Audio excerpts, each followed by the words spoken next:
So yeah, so everybody, hello. We are starting the official time for live feature rant here, though the pre-show is definitely worth checking out for sure. We have two awesome folks here because the other awesome folk who is normally on here is actually using a truck to move his stuff right now. So that's why Adam's out, and we have Tsagh instead over on the right side there. Y'all have seen Tsagh on here before, and Kremchek on the left. Tsagh, you're actually, geez, going back like, I think week 3 or week 4 of when I first started having a guest on here. Going way back. This is my fourth time, I think. I think so. Something like that. I don't know. It's a good time. Thanks for inviting me back.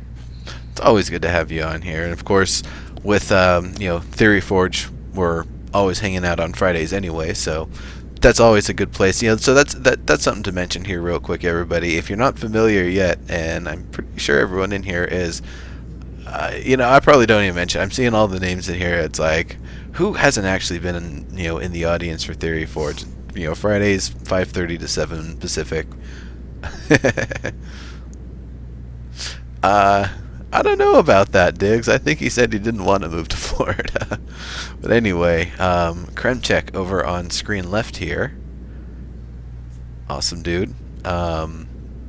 So aside from the Who's Gaming Now stuff that Kremchek and I work on, he's actually got this special deal going on. Why don't you tell people what you're going on right now, the little promotion you've got?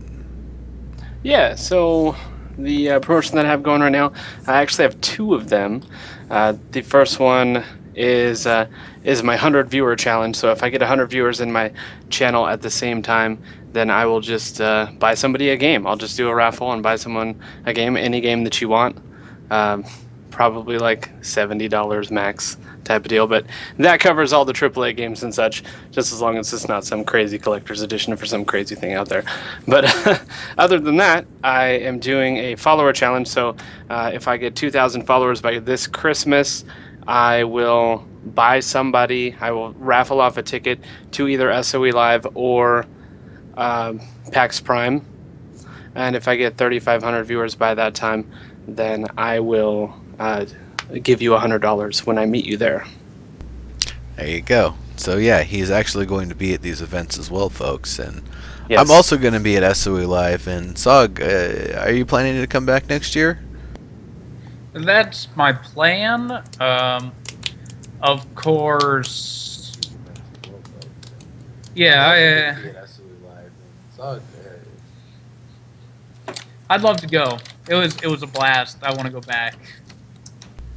I really hope you can make it back. It was definitely definitely fun to see the Tsagh in his natural environment. I saw you on I think an elevator on the way in. You didn't have a beer in your hand. I saw you checking out on the way out. You didn't have a beer in your hand, and pretty much the entire rest of the time you had a beer in your hand. And didn't see you throwing up. Didn't see you missing anything major. You just Tsagh being Tsagh, basically. The Thursday night, by 4 in the morning, I was a little messy, but after that, it was just maintaining. Gotcha. Nice. Gotcha. Yeah, Good times, Friday night to Saturday morning was my roughest time. I woke up 5 minutes before the first show or whatever, the first panel that I was wanting to go to on Saturday morning, and I'm like, oh, I gotta make it down there. And I ended up I was still drunk when I got down there, and I ended up starting my hangover halfway through the show, and I'm like, oh, jeez, this is terrible. I got to get up to the room and have a drink to get rid of my hangover. Damn. I think we were all doing that. I think so. Certainly. I had a 20-ounce Stella before coffee in the morning every day in Vegas because I needed it. And I forced it down. Need beer. Yeah. That's awesome. All right, so first we're going to kind of go over the stuff from Landmark Live today. So there were some A little bit of interesting stuff. They changed it up a little bit. It was Terry and Emily on tonight, so kind of a little bit of a different mixture than we usually see, and they focus on all things glass usage, glass castles, sci-fi, and ice, or sci-fi using ice and glass together, glass and water together, ice and water and glass together. It's if that's the sort of thing that you're interested in, definitely check it out. They did some tours of some really neat builds. Aside from that, they did a little bit of Q&A, a couple of them that I caught. When are the new biomes coming? Now, they said they'll be ready in December, but they're only going to be released it sounds like they're only going to be released starting with open beta when they add more diverse islands with more diverse shapes to them. The blueprint says otherwise for deciduous forest. It says mid-December. Whether they come in now or later, though, it's irrelevant. It's not going to. It'll give people fun and new ways to build and new places to build, but it's not important. The fact that they're doing them and they're doing them well is what's important, I think. Yeah, for sure. And also, right now it's the game that it is, and adding new stuff is always good, but it's still the very same game, and so it's not going to change much until they add a lot more of the core features or a lot more of the meat. So whether they add a new shape to an island in December or February, if they're not doing other things in that time frame, it really is just the same thing with a different shape. So it's not, like you said, it's not that important. Yeah, and I'm seeing there's some comments about maybe December for open beta. So they said definitely before March. They've said they want to have the stuff in by the end of this year so people can have a good start with things next year in January. So January, February is mostly where I think the kind of target range is right now. The sooner the better, I think, for them, but I don't think they're really, worried if it rolls into late February. I think they said, Aderberg says, will new biomes mean a wipe? Hell yes, they do. Right? Yeah. Why? If they're changing the shapes of all the islands, you're not going to be able to... They're completely nuking everything. It's all going to be completely redrawn, regenerated, redone. All the biome placements, what biomes there are, the diversity, the amount of them we'll see per island. I believe all of that stuff is going to be way more improved, more diverse. I'm really, really excited for it myself. Yep. I didn't hear... there's a couple of people saying they didn't say before March, or they didn't hear them say before March. I didn't hear that either, but I did see people asking questions. So is it December or March? So I'm assuming that they did say that. I just missed it. Before March wasn't on this episode. I think that was 3 weeks ago. It was one where Dave was on for sure. Gotcha. I know that I think Dave has mentioned that it's their hope or something. They have a date in mind, but the way he's talked about some of the new features coming in January or February, I think that group of features coming in the next push after this December push, once those are in and those are stable, I think that's there. All right, we got it. Now we start talking about how to market it and how to transition our rhetoric around the game. Yep. And it is going to be a big push next year for sure. They've been really not doing that much to try to promote Landmark, less and less as the year's gone on, and it's something where I think they recognize they can try to do a big push, but how is it any different than it was 3 months or 6 months ago? We've got combat in, yeah, but it's still just such an early system. All we can do is early stats distribution and theory crafting on builds, and try them out a little bit, and yeah, they kind of work, they kind of don't, plus or minus latency, and really isn't like bragging rights or rewards other than any tournaments you might engage in. Right, and they can do a big push now and bring a bunch of people in, have the people go, oh, okay, well, it's cool, but it's kind of boring because there's nothing to do. Or they can wait and 6 months or whatever, and bring all those people in when there's actually something to do, so they're not turning those people off before they even have a chance.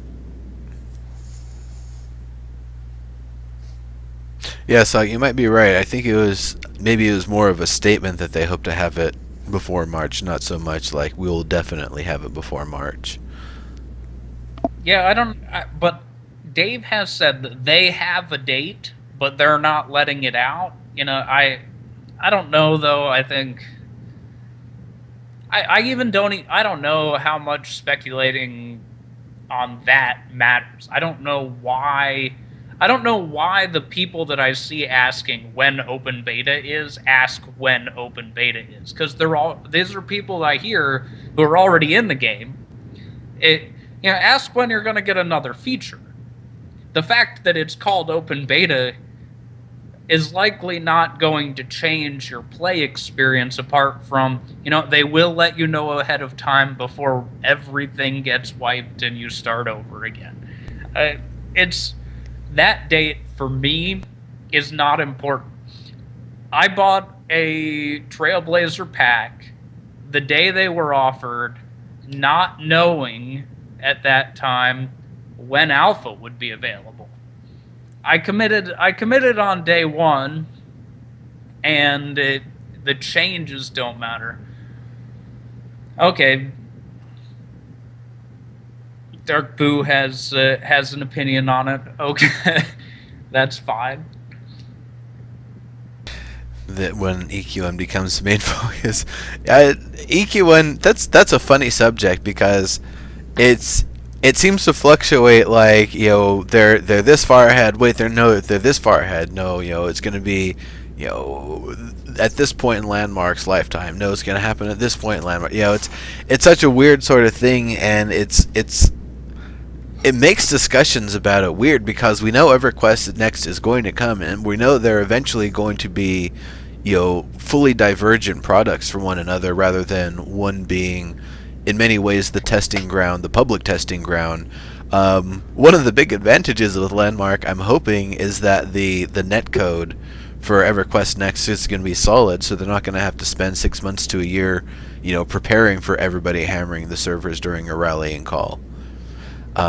So there's a lot of advantages that come out of Landmark being, a testing ground for EverQuest Next, but eventually they're going to need to start giving us more sci-fi stuff than a few props and a couple machines, and stuff outside, Right. other genres. And I'll build you a corner to take your sci-fi junk and put it in. No, I'm not really serious. I don't actually have an opinion about sci-fi versus fantasy, but at that point, when it's an open game to everybody, server rule sets, in my not so humble opinion, need to be in place.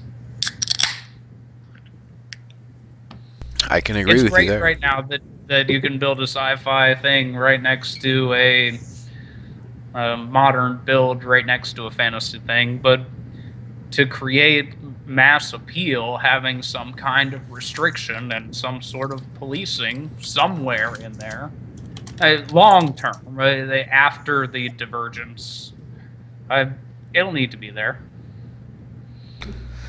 Yeah, I agree. It needs to not be something where it's just a player started project. Like Sci-Fi Bay, that's great, but if the entire island was like that, that would be awesome.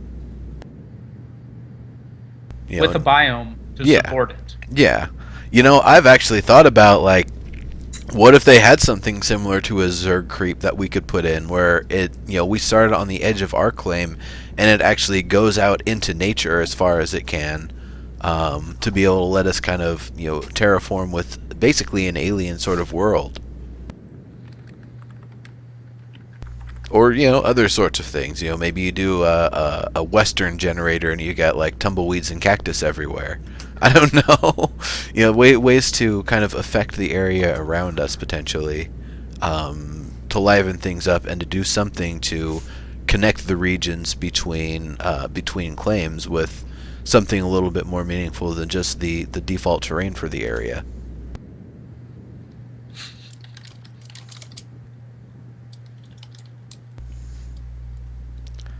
Okay. What the hell? Are they bringing in So yeah, mobs? new visual stuff is coming sometime in the next couple months. Whether they wait, whether they push it off till open beta because they've already planned to wipe and they don't want to do a wipe before then, or not, or they don't want to add new islands, they'll decide that on a one day. They'll decide that on a Monday if they want to put it in the next patch or not. I think. Yeah. Yeah, I mean... So I'm seeing, let's see, Diggs, you're saying that the mobs are scheduled for December 10th and 17th. Is that like a phase 1, phase 2 sort of thing? Or is it just, if it's not on one day, it'll be on the other day? That's probably it. It's phase 1, phase 2 a week apart. That seems ridiculous. Yeah. Alright, here's mobs. Alright, now you can fight them. That would be kind of funny, so that there's just mobs walking around and it's like, hey buddy! If you walk up to them, they'll dance, but Yeah. you can't hit them. Yeah. You'll have a wisp stuck on your claim, but that's about it. Yeah, I could see that. I could definitely see that happening. Right click delete, right click delete, come on! Yeah, I thought phase 1 of mobs is the non-moving, phase 2 is the moving. If that only needs to be a week apart, that's kind of weird, because, Yeah. I guess maybe that means they've had the pathing ready, and it's just the systems of actually placing them in the world that they've been, working on, I guess, at this point. And that's another thing I'm wondering is how the actual, spawning is going to work. If you kill one mob somewhere, and somewhere on the island, another one of that mob spawns, or how that's going to work. I wonder as well. I tried to dig last Friday in our interview to get a little bit of information as to how much of the potential of the Storybricks AI for open world mobs was planned for Landmark. It did. We got no answer. We got well, we're thinking real small right now. Yeah. All right. So, kind of moving down the list here, there was another question they asked. More developed weather. Yes, for Landmark and EverQuest Next. Sky effects and weather itself. Volumetric weather. But it is a low priority, which I agree with. It is a low priority. This isn't a hardcore survival like H1Z1. H1Z1, that weather system's got to be solid because it affects you and it affects everything you do. In Landmark, it's pretty. And that's it. Maybe it'll be more, but I think initially it'll be pretty first, and then they'll be able to tie in the other systems.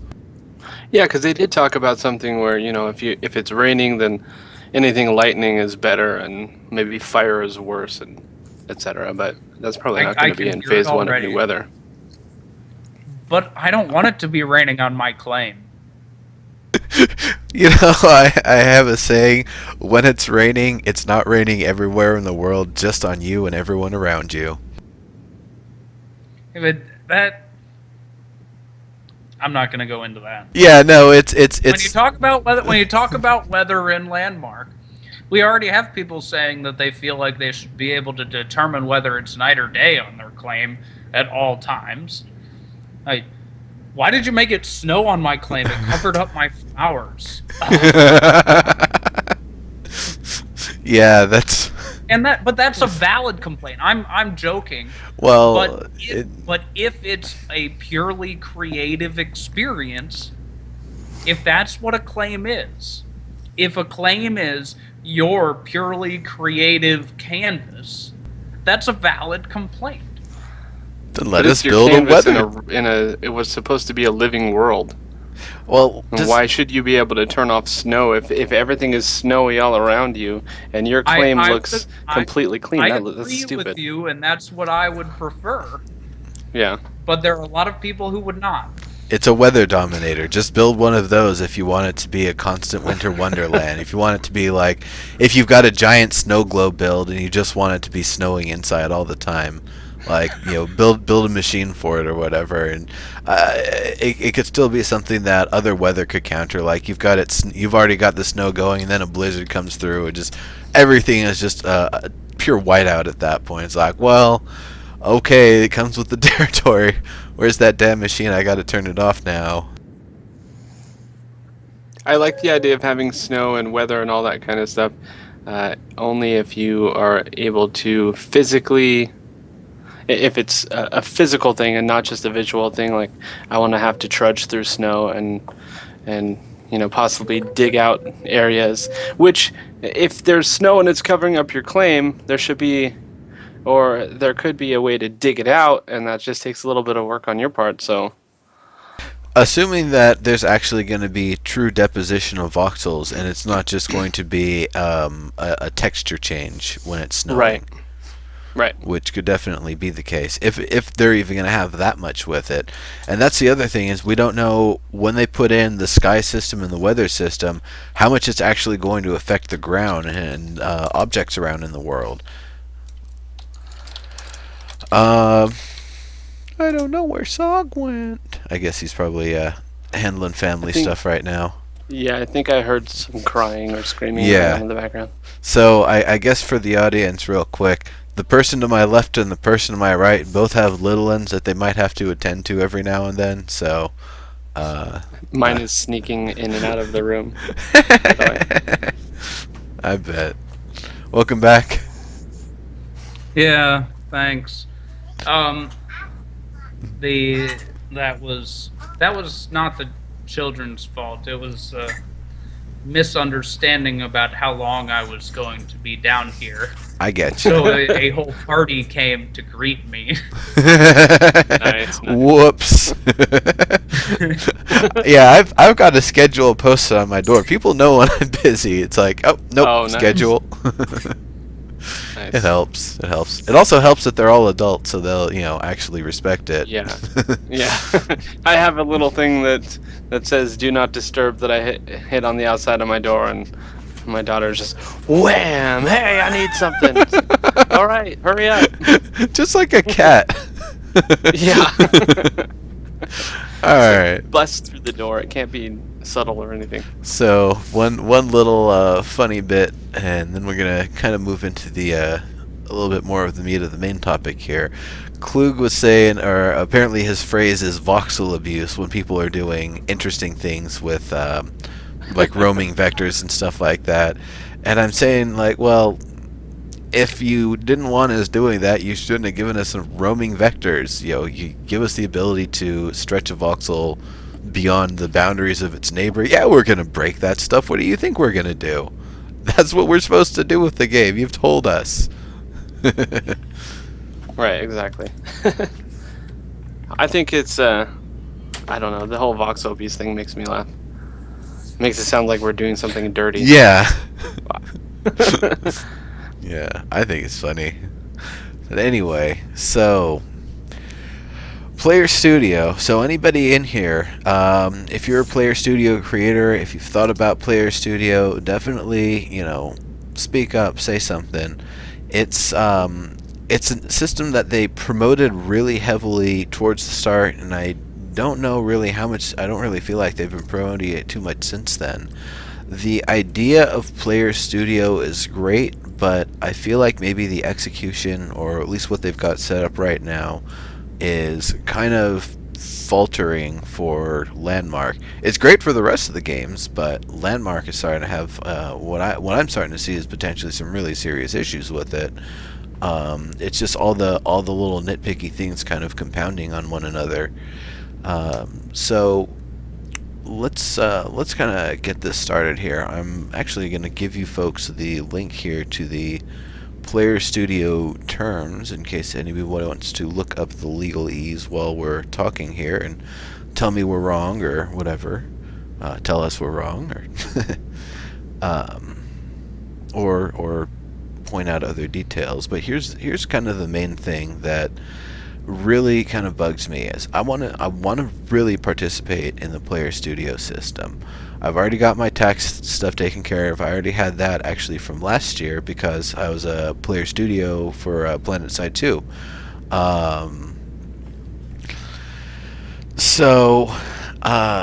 There's a few different parts to it. There's getting your taxes filed now costs $10.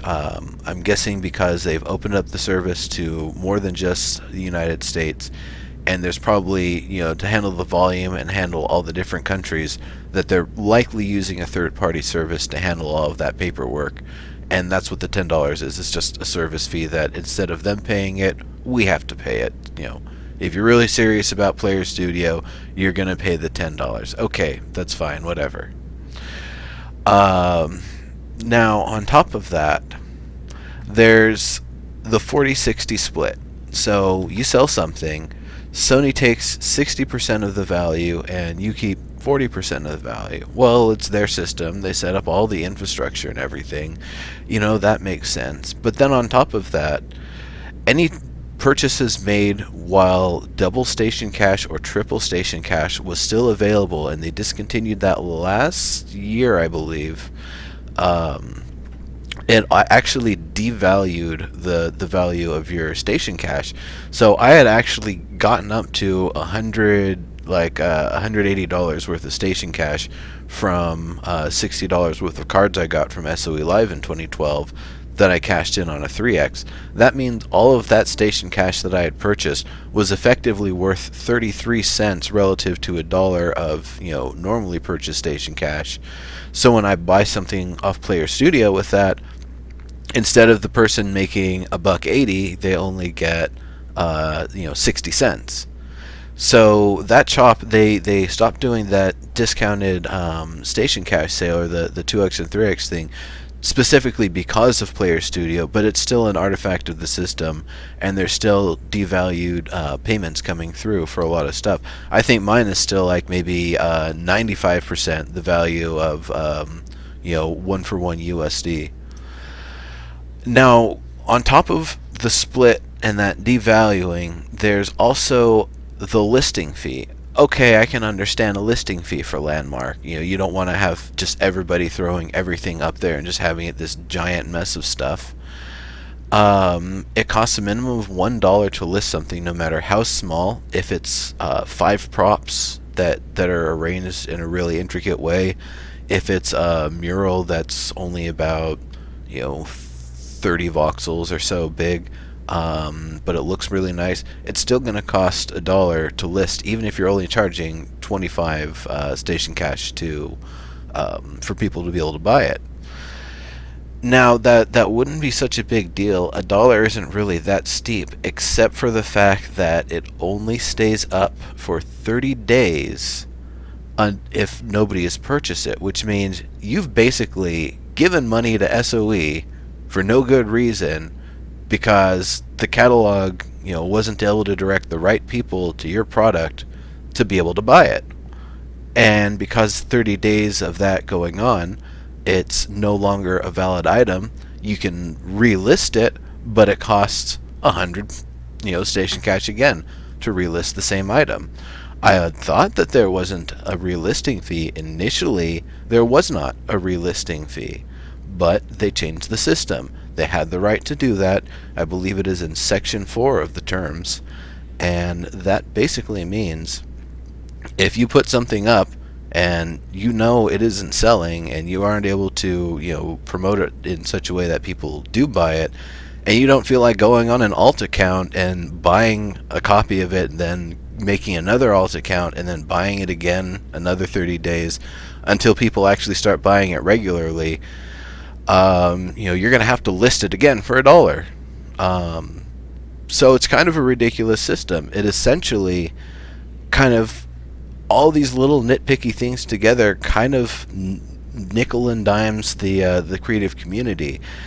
And the thing that could potentially help redeem it but doesn't is if you at least got payment somewhat immediately or somewhat regularly when you sell things, then you'd be able to go back and relist things or list more things more rapidly. You only get payments quarterly, and that's only if you've made $50 or more. So if you've done, slightly well on Player Studio for your first item, and you put up 10 items or whatever, and one of them made $45, well, too bad you didn't make the full 50. You're not going to be able to get the money from that quarterly check to buy another station cash card. So you got to find $10 or whatever some other way to be able to relist it.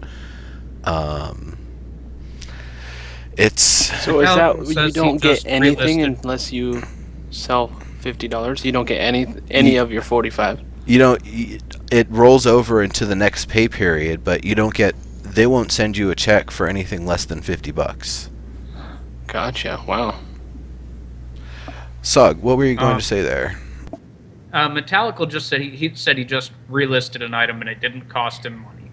So that's weird, because I just went through the rounds with customer support and they said no. It is correct that your item was not able to be relisted and that you should have had to spend another 100 station cash to list it again. So there's definitely broken systems here. There's either the right hand doesn't know what the left hand's doing, or both hands are like numb and they're just kind of flailing around right now. I have no idea. Like it's 100% broken then. Well, my take on Player Studio from the very beginning in Landmark is that if I had decided to be a part of it, it's a business decision. That the $10 is your initial investment, or the purchase of a game if you did, or if you got in for free, you didn't have that. The $10 is your investment, kind of like in a business license. Okay, any business, you're going to have some kind of fee. There is going to be a startup cost. The listing fee, it's getting your on-hand product before you sell it. Think of it that way. And then economies of scale work great because it doesn't go up however many you sell.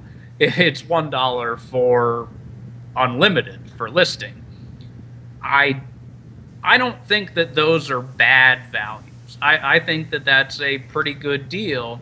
And comparing it to any other artistic sales, it costs more to make a couple prints, like high quality prints with frames and stuff. You're just dealing with more money and stuff like that, and you need to make more per item. If I worked in restaurants forever, and if you buy a huge wheel of cheese, it doesn't matter that wheel of cheese costs more than the total cost of one piece of it, or the total revenue you get from one piece. It has to do with ensuring that you get through the whole supply and ensuring that you sell enough. Now, I did not feel like I wanted to spend the $10 as a startup cost, not because I thought that the quantities that they were asking for were outrageous, or that I think any of the systems are bad, but I don't feel, as a potential customer, I feel zero pull to buy something that I didn't feel like I had, that I could, and I've built some pretty neat things in the past, and I'm not a talentless builder. I didn't feel like I could make something valuable, because there is no inherent value apart from aesthetic value, which I'm not very good at understanding personally, so it's hard for me to then talk to people. And the marketing effort that then goes into drawing attention to it. Shy Shadow's furniture that he has listed, and he's done a very good job of letting people know where it is and how to get it, and educating people on the point of sale, and doing all of these things that you have to do with any business. that's good, but I didn't want to do that. I thought the $10 was too much for me. I didn't think I was going to make a profit based on, you have to include your time. What is your time for production worth? What if I'm building just 4-player studio? That's work time. If I'm going to do it, I'm going to really do it. I'm not going to sign up and think, well, I made something. I should list that. No, for me, it's a business decision. But it's cheap enough that if people had money flying around or sitting, they got their credit card sitting next to them and they feel like signing up just for whatever reason, it's not that much. Do it. Fine. So, yeah, that's I told you I was going to rant. Yeah. It is. Well, I think another thing is there also really isn't enough of a market. There's not enough people, creative or otherwise, who would even want templates right now, that would want to purchase a template. So that's kind of the other problem is, it's great to be able to list things, and it's great to be able to, be able to buy the stuff and distribute that way. But ultimately, I don't really know if all of the fees and everything. I understand everything in the game is an alpha or beta state, but I don't know if all of the fees for everything necessarily needs to, hold over. If there's some way that they should instead kind of consider it with like the idea that anything that you do with I guess Player Studio now, you'll get the items refunded and the station cash. I don't know. There's a lot of things about it that I feel like if they reduced the expense of it and really let people like play around with it, mess around with it, and potentially try to break the system and really try to find what works now, and being able to do it with limited or non-existent fees, it would potentially be a really great learning experience going into open beta, where potentially there will be people who actually do want to buy the templates because they aren't talented enough builders.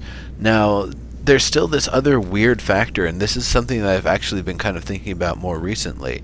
You can't edit templates that you've bought on Player Studio. There's now these new starter templates that you're going to be able to get that it seems like you are going to be able to edit, that everyone's going to get them. So what's going on with, like, how can I put a template on the market that is editable? Is that something that they could do? I would prefer that when making modular stuff. It's, I have to essentially put 2 separate entries up if there's an end cap version, or rather like the end of a tunnel versus a transition from a lower to a higher or something like that. Something where it's a very minute detail, but potentially they would be able to edit it themselves if they just had their own version of it. I don't know. What are you guys' thoughts on that? On editable templates being sold? Go ahead, Kremchek. Editable templates being sold. I think that kind of has to be a thing. You can buy it. I don't see, because Cyril says, I think it's Cyril, that everyone wants to be a creator that's in the game right now. And it's not everyone, but it's the vast majority of people want to be a creator. They don't want to be a customer. And with the editable templates, you could take something that somebody has done that is really cool that you just didn't know how to do, and you can make it better. And you can then be a creator at that point rather than just something. And that actually drives more buying and selling, because you can take something, and even if you buy something, you can create something out of it, and that person is buying it and then selling it, and then another person is buying it and then selling it. And so you don't feel like you're wasting your time or your money just buying something, and then another thing comes out that's better, that's basically the same. You could just make that better and then sell it, and that will actually drive more people to buy, which obviously will get ramp up the system. This thought that we're selling to sellers and that there's going to be some huge market coming into the game, I don't buy.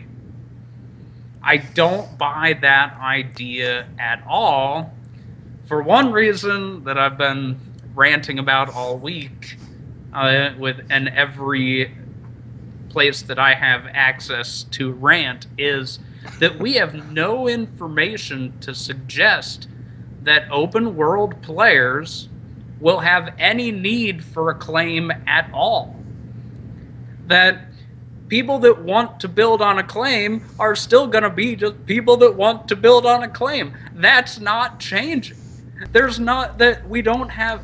I specifically have asked these questions. I emailed Dave on Friday before our interview, and the specific questions I had about that got scrubbed. they got taken off the list. So here's something funny that I've been thinking about since our little discussion earlier when we were talking about DCO and Smite and the other things. The idea of, well, wait a minute, what are builds, what are claims, what are guild halls and stuff in other games good for? It's the place where you put your trophies for your achievements. It's the place where it's your meeting hall for your group. It's the place where you put functional things that have a functional purpose, like your crafting stations, or your group message board, or a place where you can repair things and upgrade things and stuff like that. And it's meaningful in those games because you don't have those systems otherwise. Right now, everybody's able to build up all of the machinery, but other than having the crafting tables, there's not really that much going for having a claim. You don't have like a like one of those harvesters from Star Wars Galaxies that you just plop it down somewhere on your claim and you come back every day and it's got a little bit of just resources it's collected for you. We don't have anything like that. If we had something like that, I'm sure a lot more people would have claims. Things where you would actually be able to interact from the environment, having like a buzzsaw cannon so you can shoot trees nearby and just harvest them a lot quicker. And you just have to run over and vacuum up the loot. I think that would be hilarious. It'd be a real functional thing. I think that's part of what we're lacking right now, is aside from crafting tools and PvP arena space and something that's just meant to be pretty, the buildings, the claims don't have that much purpose or draw or engagement to them, and don't really have that much actually directing people to them. You can find the stuff on the gallery, but that's not, new players starting up the game for the first time. They don't even know to press B to open the marketplace. So, how do they find stuff? But, buildings actually having some meaning to them other than, crafting and storage and participating in competitions and, just making something that looks nice. If you've got a purpose for it, that's great. Or if you just want to build up your skills and show off, that's totally awesome. But that doesn't have the mass appeal that is going to get people in here and keep people playing for a long time. Even having a buzzsaw launcher would keep a lot more people in here. And there's an easy way to get people to want claims. There's just not an easy way to get people to want to build something that looks nice. Yeah, exactly. Yeah. Like, in something I wrote earlier this week, one of the ideas I had to solve that problem was, like, if you wanted to put down the claim vendor table, it would need to be in a voxel building with certain features. So you would need to be able to place a template that is a template saved that meets certain criteria and is saved to, be a vendor stall. Or, if you want to have a forge, you can't just put your crafting station down in the open world or on your claim and not build around it, but it has to sit within a forge house. And a forge house is an item with specific dimensions. It has certain things that would be required to house that. Then, if players want to have these things and they don't want to be builders, where do they go? They go, I'm going to look at the gallery. I'm going to see who's already built one of these things. And then they're bombarded with all of these cool-looking things, and they're like, well, which do I want? Do I want to spend $2, or do I want to spend $6? It's only $4 more for that really good one. Whoa, for $10. $10, I can get one tailor-made, that, but then they matter. But right now, you're like, oh, yeah, well, people are going to want to build because they need crafting. No, my crafting stations sit on the side of a mountain.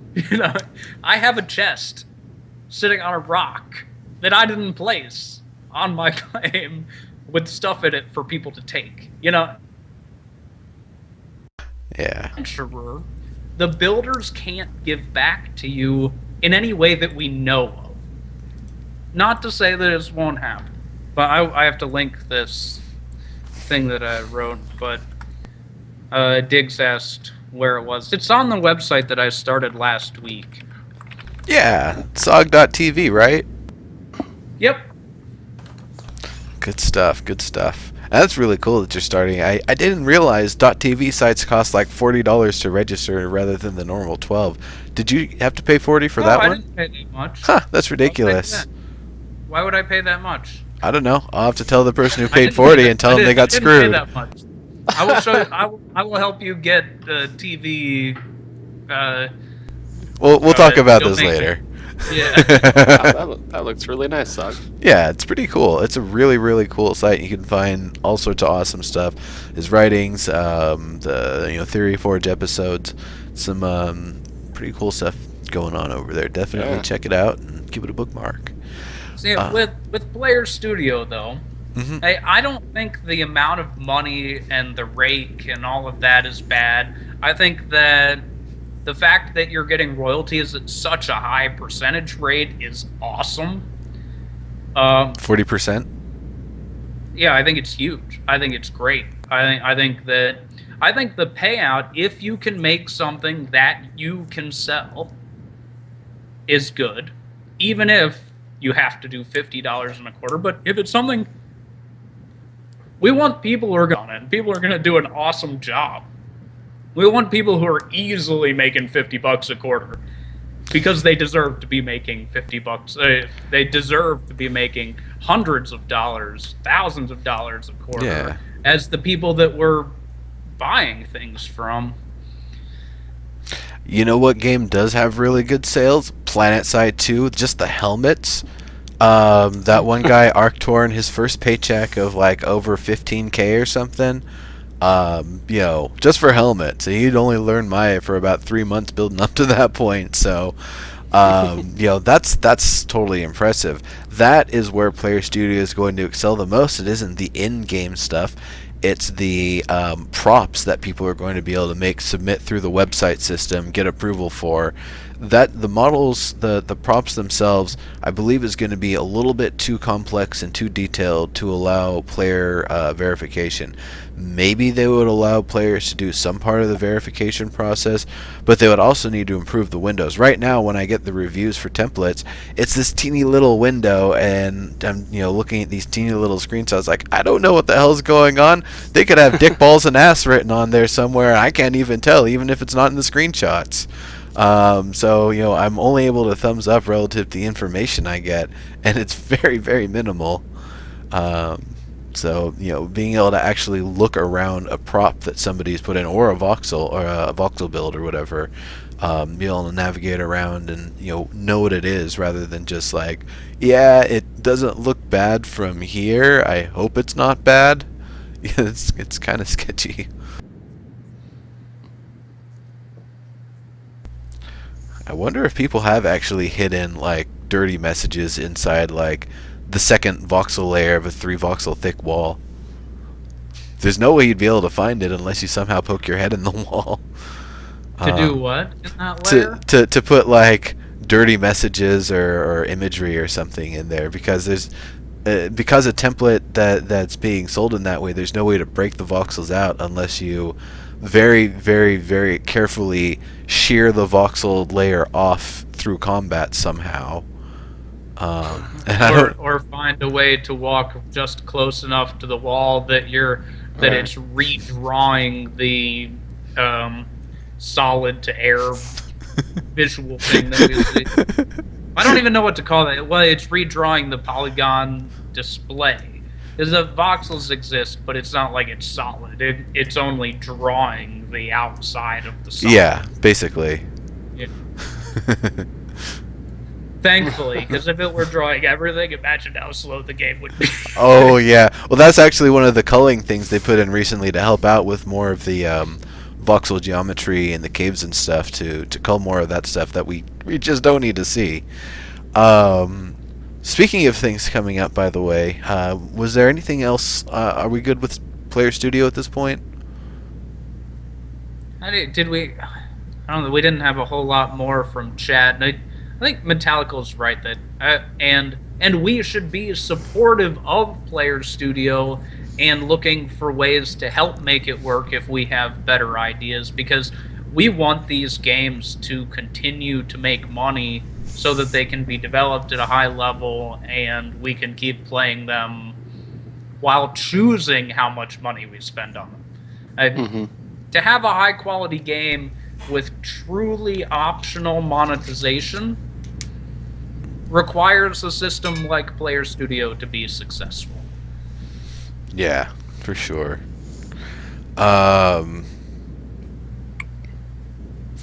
Yeah, Drona, sure. Go home, you're drunk. That's all I gotta say about that. Yeah, no, Player Studio, it's a good system, and it's going to be very important because that's going to be where the income for Landmark comes from. I think it'll be a lot more of that than we're going to see the pocket sales and the material sales. I see is like almost a non-existent sort of thing, and the prop bundle sales I see is even worse. Like the rope bundles compared to just buying $5 worth of jute is just ridiculous. It's a horrible value. So people do buy materials. The number of times I see a post of somebody talking about what they bought or mentioning that they bought materials or bought props, it surprises me because I've never considered it. As a player, I was like, well, I need jute. I'm going to go get jute. I've never pulled my wallet out instead. But people do. So I don't want to... I don't see the P&L, but people do buy. They buy that stuff. I doubt there's anything nobody's bought.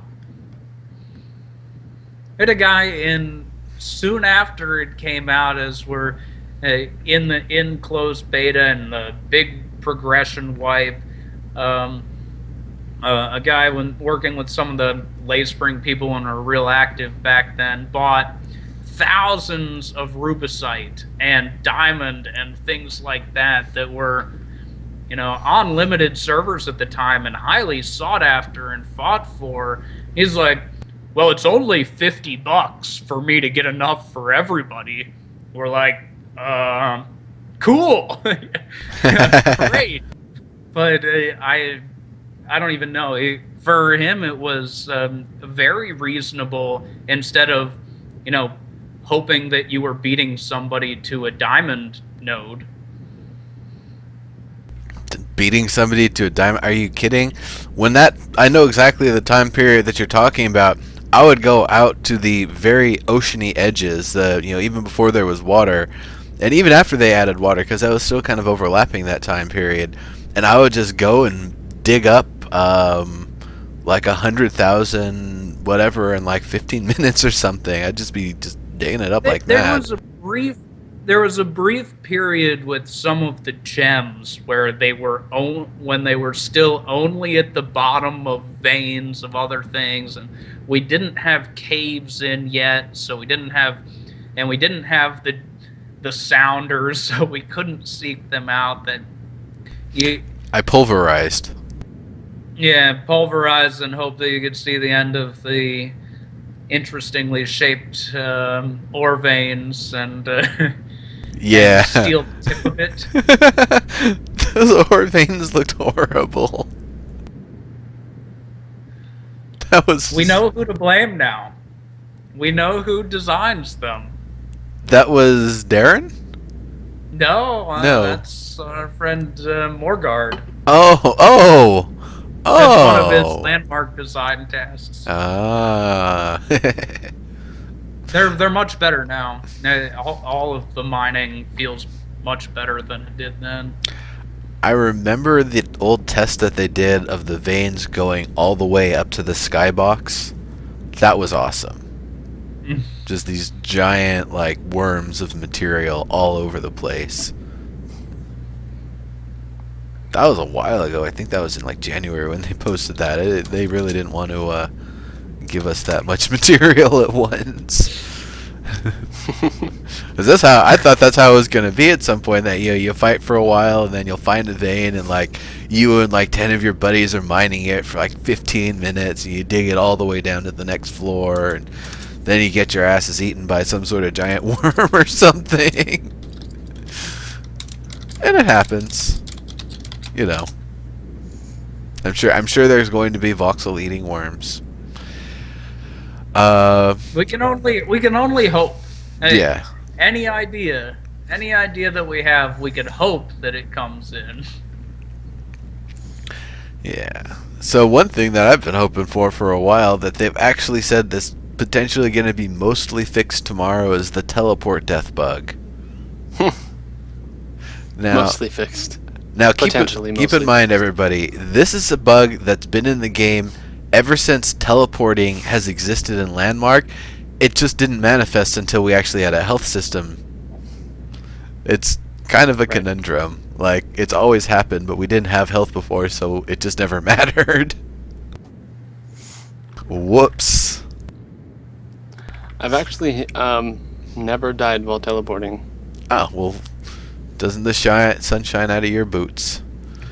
Most people have a problem with it, so it's, I guess, something special on your end, or I don't know. I mean, I guess most of the time when I would teleport to my claim, which was 100% over water, and it would just drop me under my claim into water. So I guess that's the difference. That's so I did true. have the problem. I just didn't die because I'd go into water. Yeah, that does help. The one place you won't splat. Stop dying, noobs. What's your problem? I mean, what is this? Dying all the time, whining about it, talking about rage quitting. Stop dying. Stop being bad. What's your deal? Yeah, no, don't rage quit. Evac to safety and then restart Landmark. I've actually had success. You know, I do have glide boots, but even as I'm loading in, trying to jump as I'm loading in, the big thing is to make sure that your feet are above the terrain when you're all finally in the world. And I've had some success by really tapping that space bar as I'm loading in and jumping, just get that little bit of boost, or grappling quickly. If you're going to Aspire, the Spire is grappleable, and yes, it needs to be fixed. David said it's an order of operations issue. The problem is there are a hell of a lot of operations going into this, and they're inserted into the order from so many different places that really tracking it down and locking that down is going to be difficult. There are games that have been around for 15 years where people still fall through the world. Yeah. That's just going to happen. I wonder, though, I just typed it in the chat, but I wonder, they came out a while ago and they said, well, we could fix it right now and just make you invulnerable for a certain time after you poured in, but we don't want to do that because that's a band-aid, not a fix. What's the problem with actually doing that, though? Yeah, I don't see why it's an issue, because that's kind of a cop-out answer. It's a cop-out answer. It's like I'm wondering how much of it is them worrying that they're going to forget that it's an issue and then just let it slide for a while, that they want to keep it around so everybody remembers that it's a problem that needs to be fixed. But other than that, no, we would have been happy for the Band-Aid. I asked for the Band-Aid. Yeah. That's what I wanted. I said, until you've got it working right, give us the Band-Aid. I don't want the Band-Aid. Well, why don't they just... Why does it have to be a Band-Aid? Why isn't it just something that's in the game? Every other game does it. When you zone in, you're invulnerable for 5 seconds, and then you're good to go. Why isn't that something that can be in Landmark? They don't There's want no it. reason why they couldn't do that apart from they've decided to not make it their solution. But why It's not just just as have good an as their island solution, quarantine? though. Let's have a unless you're invulnerable for so many seconds and you fall and you end up in a tier 5 cave when you finally hit the bottom, because that is the first solid thing that draws under you, and that's where you are, and there's no longer evac to safety. There are, because I have ended up in caves or died because I fell through and hit an ore vein or hit a cave or something in the past. But Log out and no. switch islands. Yeah, but that shouldn't be that these kinds of things they're talking about when the core gameplay loop comes in. That teleporting needs to be highly limited. They don't want people jumping claim to claim in the gallery for free all the time. They don't want, I'm going to right click on my friend and I'm going to, surprise! I'm going to fall through the world Yeah. and die right next to you. Well, I'm wondering if that's why they don't want the invulnerability when you teleport, so that way you don't teleport on your friend and just, pwn the mob that's been fighting them because you can't be hurt. And yeah, Mlo 007. You just called Kremchek a beard noob. The solution now is an island quarantine. Oh. Whatever island you're on now, Sad now. you don't take your disease elsewhere. Yeah. Sit tight. Rage quit we'll this. get to you. We'll let you know when it's safe to get out. You just For now, reminded if me. you want to visit a friend, they better be on your island, and you start walking. You just reminded me of that thing in WoW, that plague that they spread around everywhere, that the CDC eventually researched at some point because it was so the outbreak. Just so hilarious. There were articles with that event. Actually, it was a realistic comparison to how diseases spread in the real world. People have used that in studies. It was, but either way, falling through the world is going to get fixed. Yes, it sucks that people fall through the world and die. Yes, it's not fun. I've been joking around about it. I understand that if I really wanted to be doing something and I was in a death loop, it's almost as bad as, I died in Plane of Fear and I don't have a raid group. But it's gonna get fixed. There isn't that much to talk about. That's why I'm joking around so much, because they have to fix it. It's not a systematic problem that should be changed to make the game better. It's a bug. It's a bug that's high on their list of things they need to fix. Yeah. They have to fix it before the game works for anybody. Let's just hope it's soon. Getting into the any genre sort of thing, or genre agnostic, I actually would prefer if we had different options for how our teleport works. If you want a magical teleport that goes poof, great. That's a current system. Personally, I want the drop pods from PlanetSide 2. That's a lot more secure. I know I'm not going to fall through the world and die and explode. That thing's going to hit down solid ground.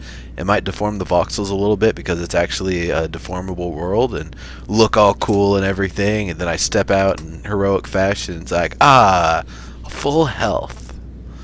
That's more what I want.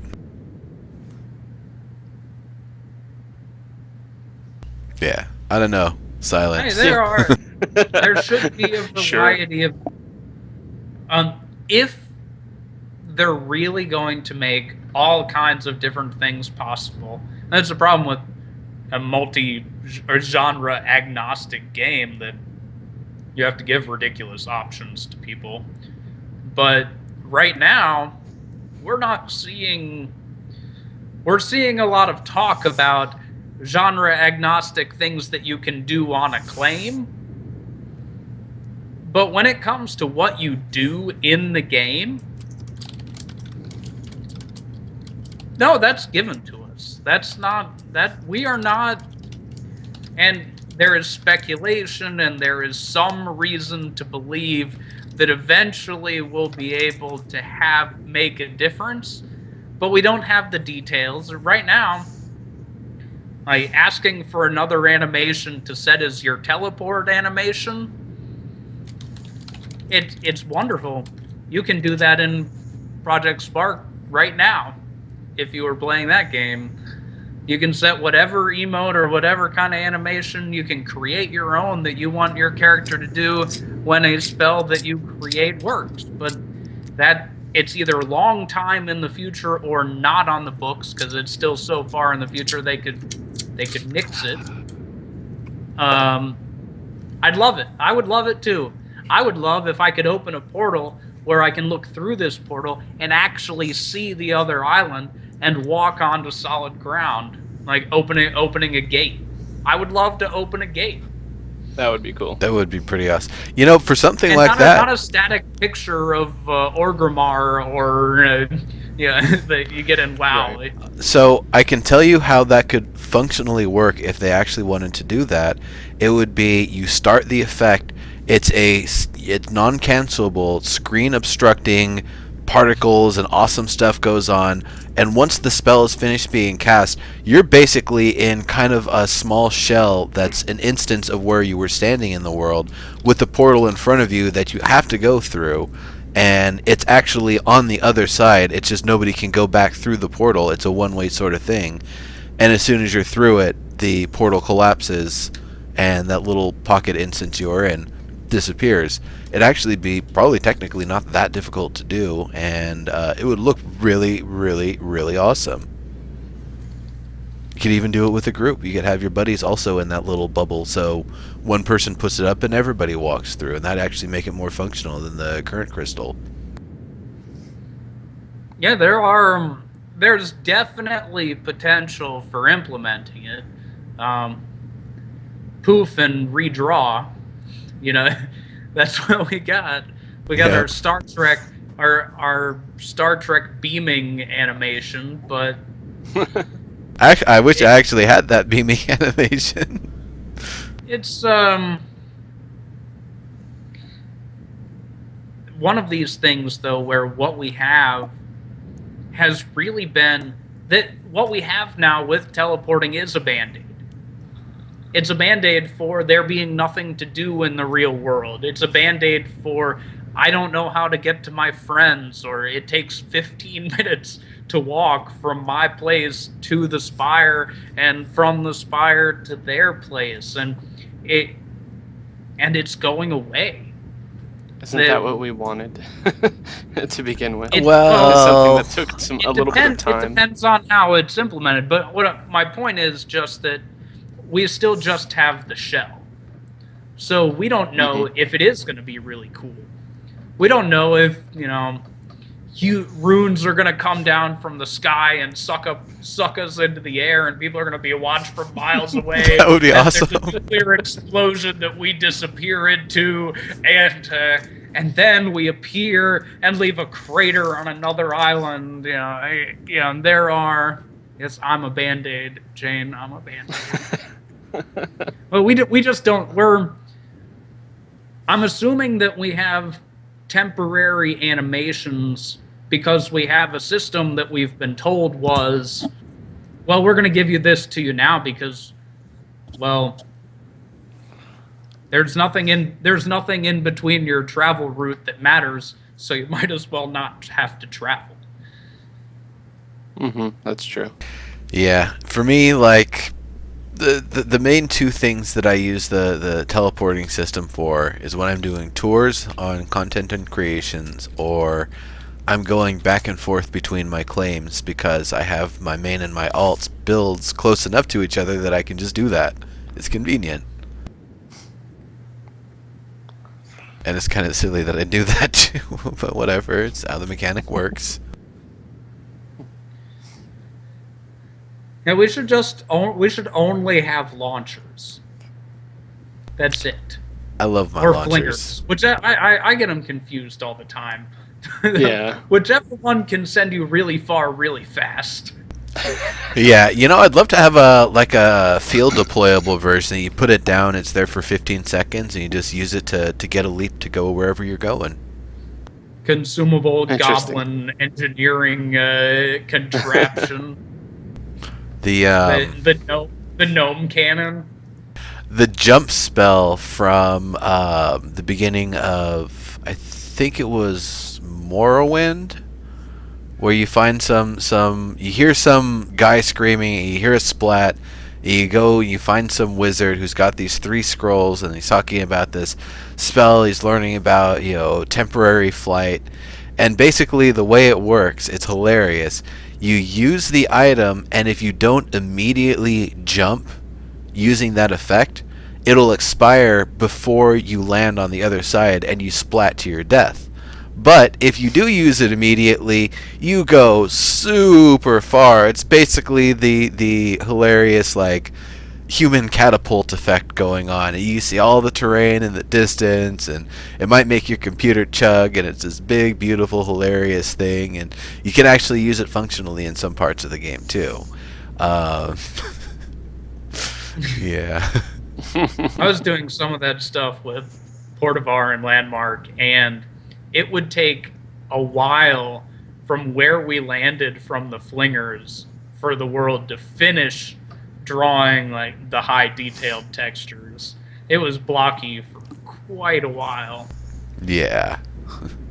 The funny thing is, if you catch a full speed launcher and you've got the boots of the Zephyr, it only takes about, I think, 3 minutes tops to clear one end of an island to the other. As long as you don't run into a mountain. Yeah. Gotta put those things high up. That's why I build all of my stuff in mountaintops, so I'm only going to be getting really high up there with it. There you go. Cool. Alright, so teleport death fix. I think we talked about that enough.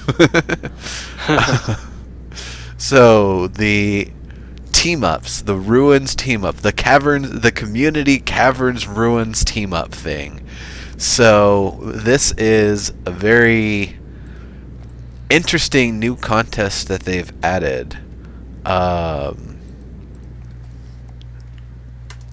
Let's see. It's not a contest. It's a team-up. Excuse me. It's a team-up. It's not a contest.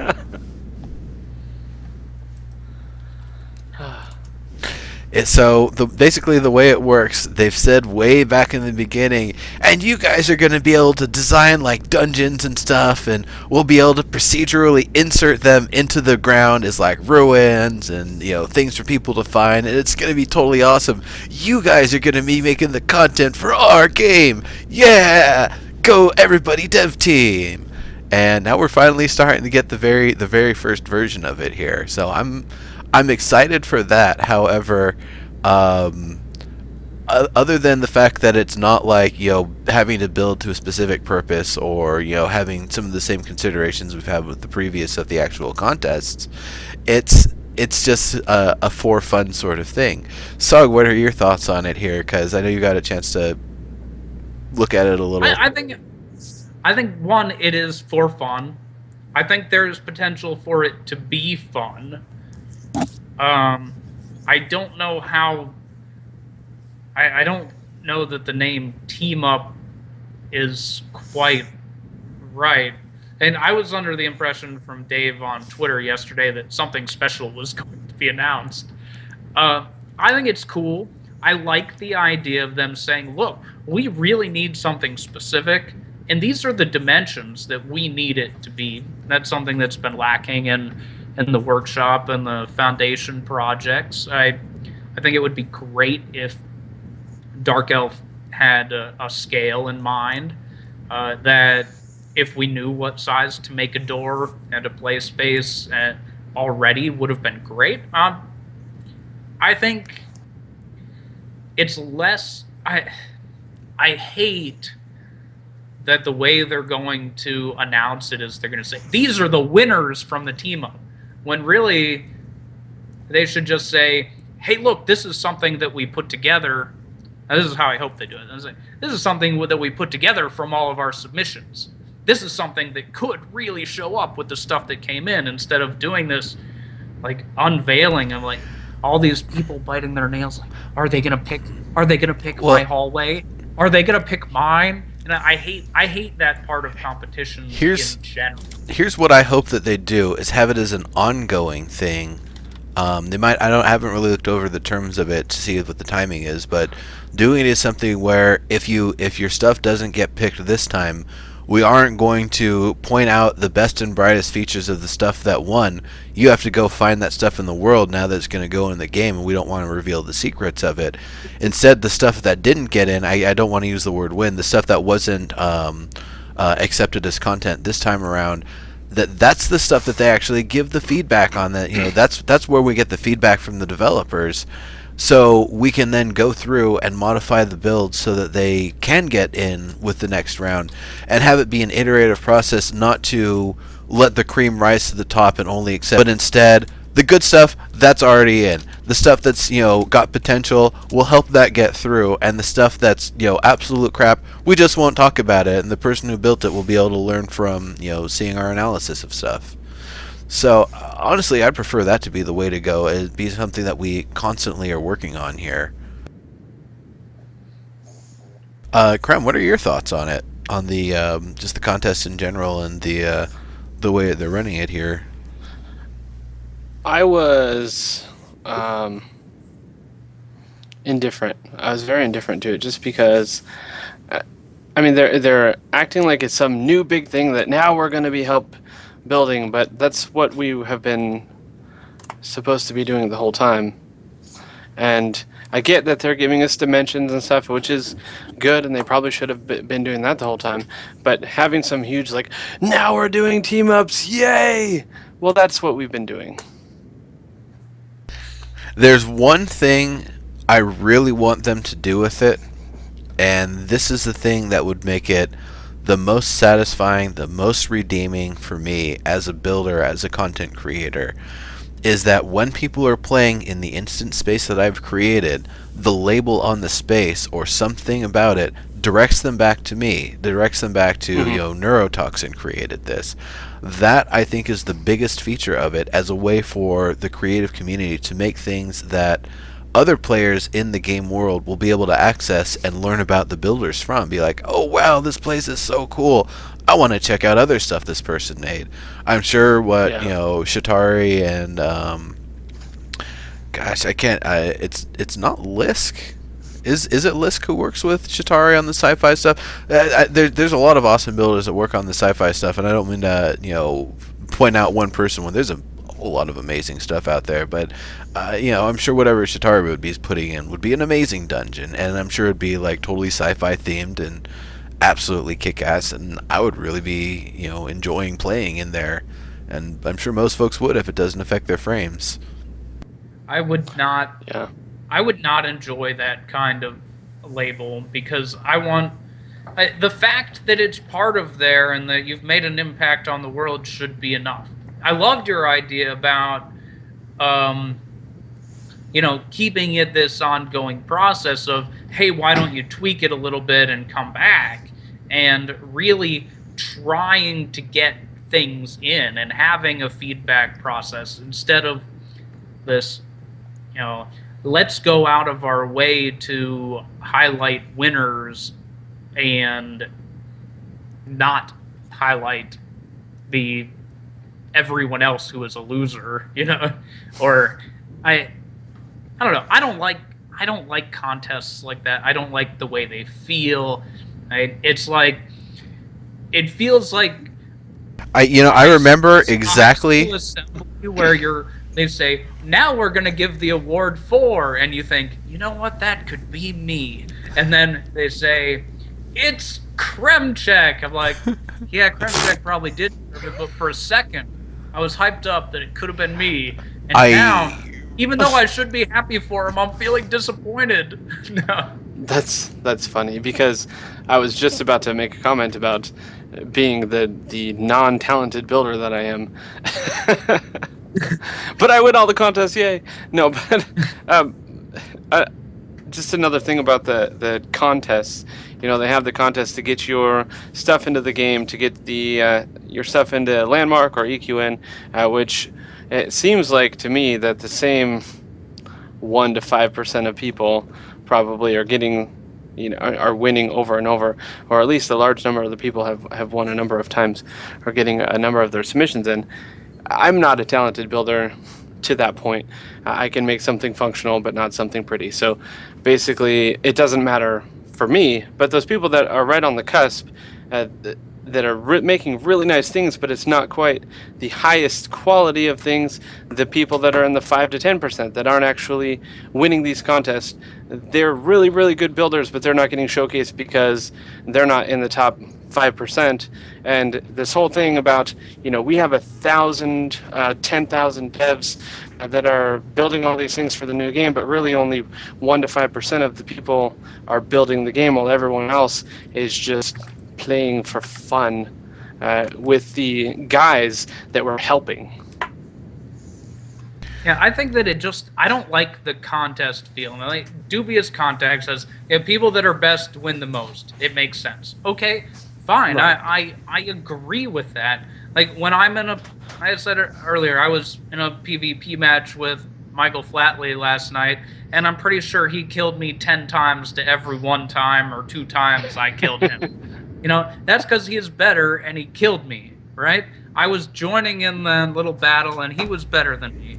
Fine. But this idea of we're supposed to be working together to build the content for a game, finding ways to really try to get as much in as possible, and spending a little bit of time on helping stuff that's on the cusp get to that next level, then we get more content in.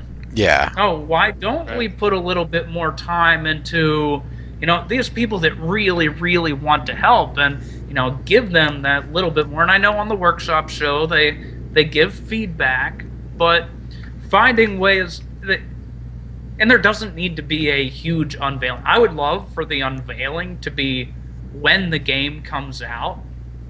You're walking around and you see, like, maybe you get an email saying, "Thanks for that submission. We loved it. It's going to be in. This game's coming," or you get some sort of, you get early access because you contributed that, or something like that. Mm-hmm. And then as you're roaming around the world, you see, wow, that was mine. Wouldn't that moment where you're playing EverQuest next, or you're exploring a cave and you come across something that you made, when you might not have even known that it came in, wouldn't that moment be awesome? And it would be very personal and powerful. I don't like the contest unveiling. I don't watch it, actually, and I don't enter any of them because it doesn't make me feel good.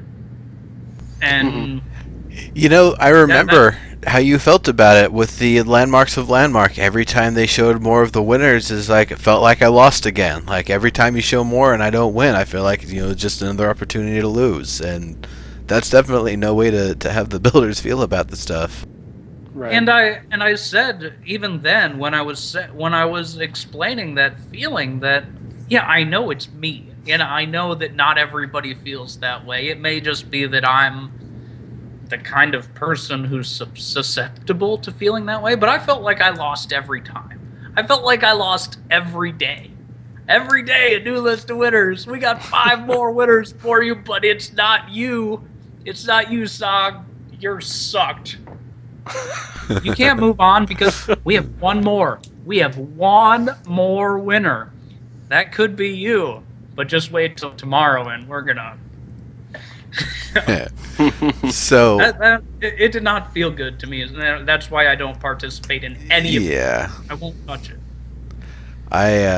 For me, it's like I'll put the stuff in. If it looks good, that's great. If not, well, maybe it gets recognition. If not, that's fine. At least I know I had a creative idea going into it. So we got confirmation. I think Serial posted it a moment ago. We got confirmation of a Band-Aid. There's the flag for death on teleport is just straight up being turned off. If you fall through the world, evac to safety. So there we go. At least you won't die. For me, though, I was usually, if I fall through the world, I would catch myself with a glide and then use the sword charge to get myself far up and up to grapple a prop and bring myself to the surface. Well, for me, anytime I'm doing something like that, with a kid and blah blah blah, you hit the teleport button, you walk away or you look away. You're not really in a spot where you're like just waiting for you to pop in so you could do something like that. Just like at your keyboard waiting to jam button so you don't die. Yeah. It's like the most exciting. It's the most exciting teleport in ever. You're just like waiting with anticipation to be able to, let's get up to the surface. So Murren saying has to be before the game comes out, because I already said there will be additional building contests showing the winners in advance, allows people to adjust their style for previous races. In some cases, future races to the style and techniques that were accepted. That's true. I feel like another part of it, though, with the first two race competitions, we didn't realize, it was going to be those same things and those same proportions for the walls and the different features of the build. By this time around, we know, okay, they're looking for these proportions, a wall that's half a claim high, and being able to put 5 houses in a row or something like that. That if we knew all of that stuff going into the competitions, it would have also helped a lot. I feel like the only one we really knew what we were supposed to do, or the only two I guess knew what we were supposed to do ahead of time, was the Landmarks of Landmark and the Halloween. But even Landmarks of Landmark, they specifically said it's more of an exterior build contest. There were some builds that specifically got in on their interior merit, and even then, there was one in particular I thought was really bad. Like, not even that it wasn't good, that it was straight up bad. There were a couple times when things that theoretically were against the rules, regardless of how good they looked, won as well. We don't need to reopen that whole bag. Right. Yeah, that was the first time, and they learned. But yeah, I don't like the parade the winners. I would rather they spend, 5 minutes of the Landmark live show showing off specific items that people have put on Player Studio.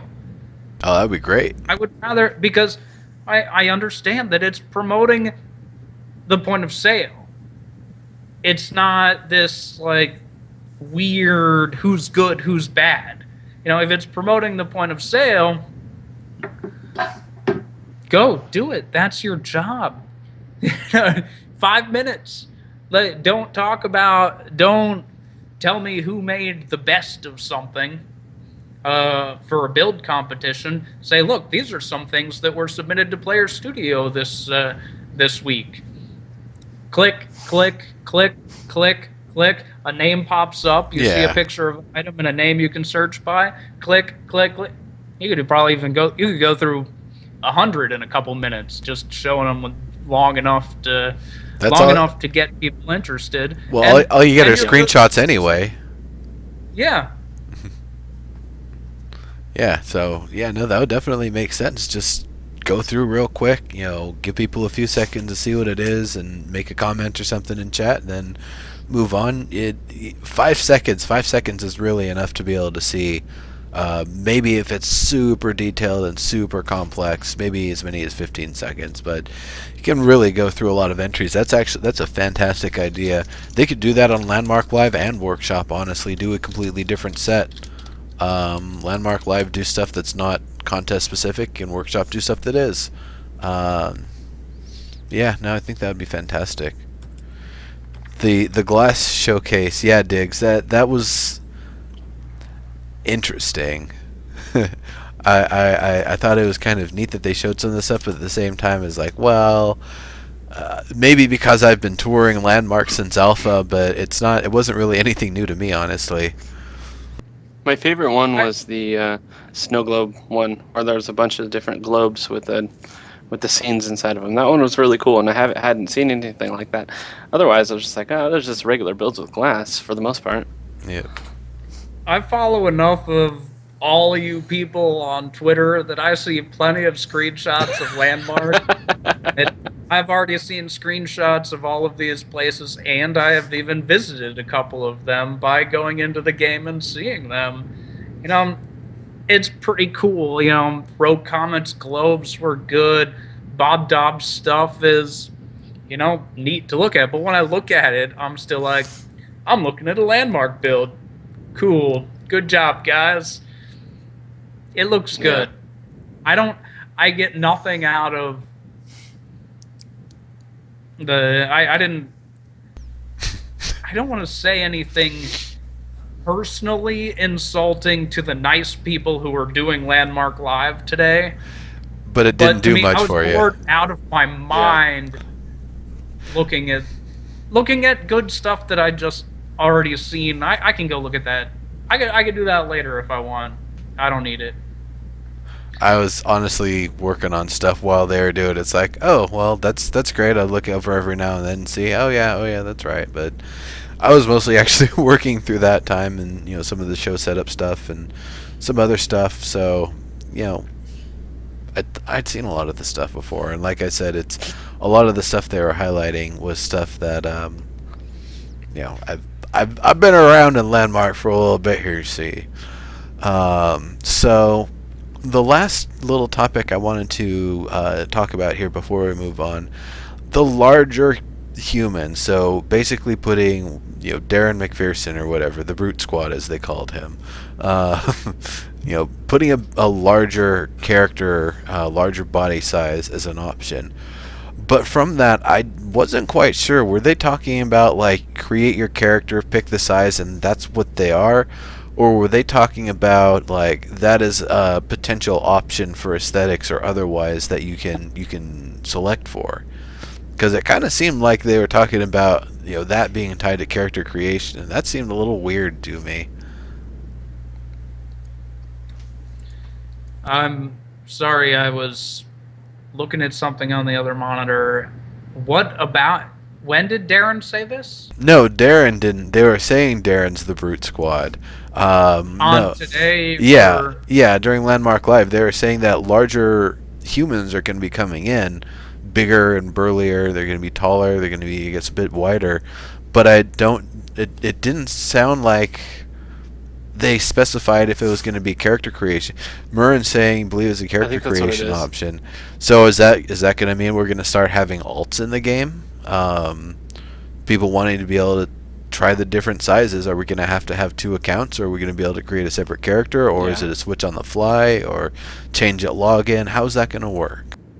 I don't know, because Dave told us on Friday, and I've got a long quote of him going on and on about the positives and negatives and the internal debate about having different kinds of collision box sizes.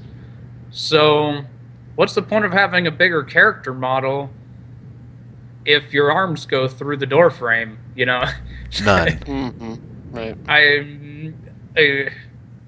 I don't know. Character creation options, they matter for when you create it. You can have some attachment to it if you're feeling like you can role play something different with it in an environment. Like Landmark is pretty supportive of role play because you can create your own sets and you can get in TeamSpeak or whatever and do your own role play event. Or if it affects the mechanics of a game. So far we have so much purely visual stuff, and the standards that have come into the game, whether truly defined or not, for sizes of doorways and ceiling heights, and with this standard size character model, the scale of everything that we've ever built changes if you can play something a foot larger, because then all of a sudden everything was made for short people. Yep. Which is fine. I don't really care about that. I love the idea that you can wipe whatever you do and you ever have and build something else. But the idea of it and what it means for Landmark is it's more.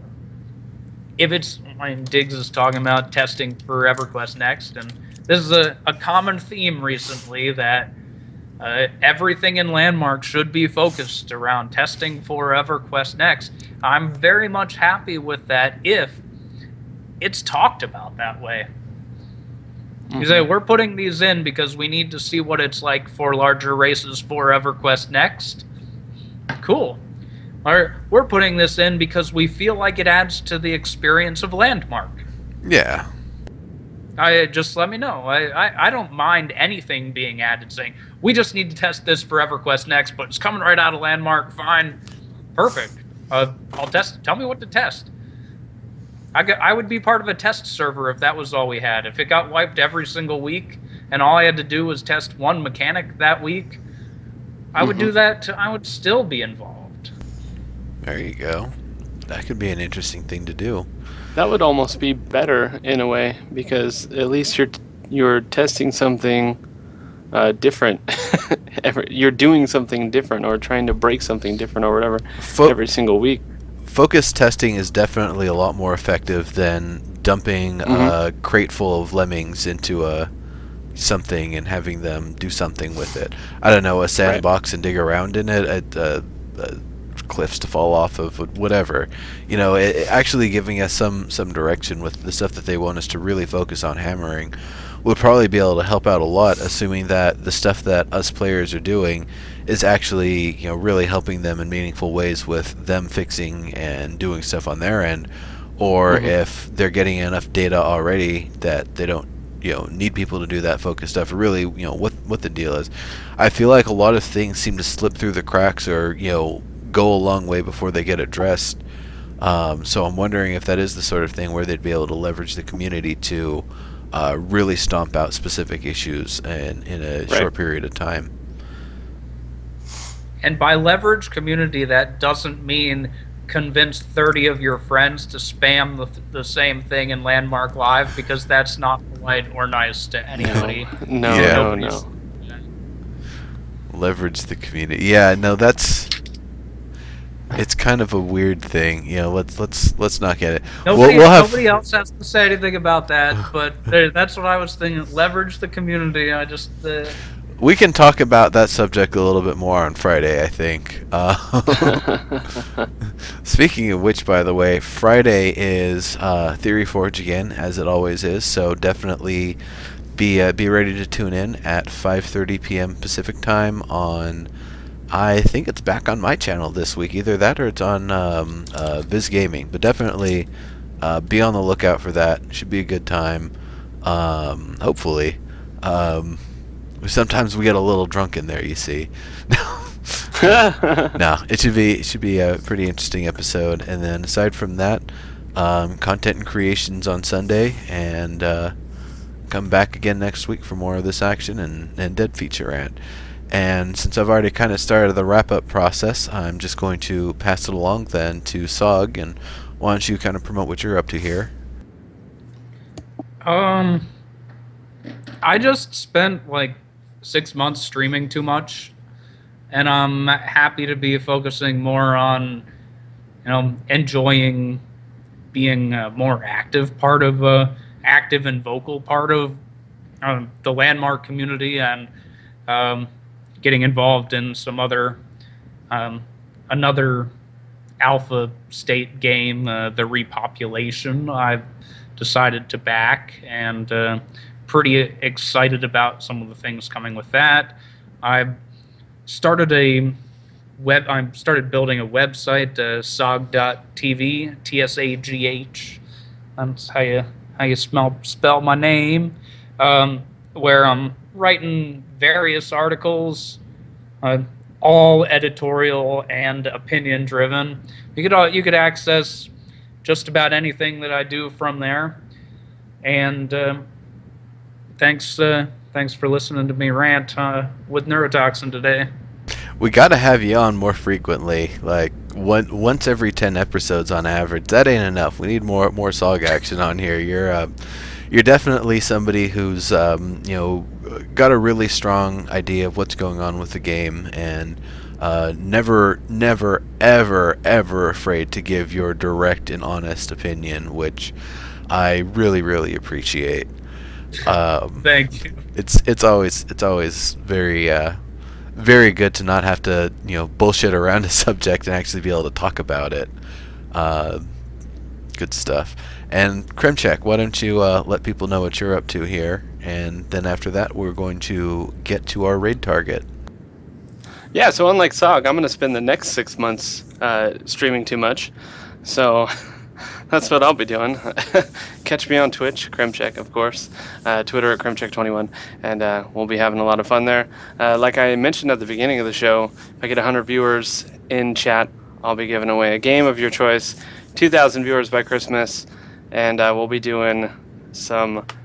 or I'll be giving out a ticket to either SOE Live or PAX Prime, 3,500, and I'll give you $100 when I see you at the event. That's pretty much it. We just have a lot of fun in my channel, and for everybody that wanted Neuro to chug. Thanks, Krem. See you guys later. Reverend Kremchek, everybody. All right. That's how we do it in the synagogue or whatever. Yeah. All right, everybody. So that's it. See you all later. We are going to be heading over to Kobit's channel. Looks like he just fired up with some PvP action. So let's all storm the gates there and give him a nice warm welcome. See you all over there and have a good one. Bye.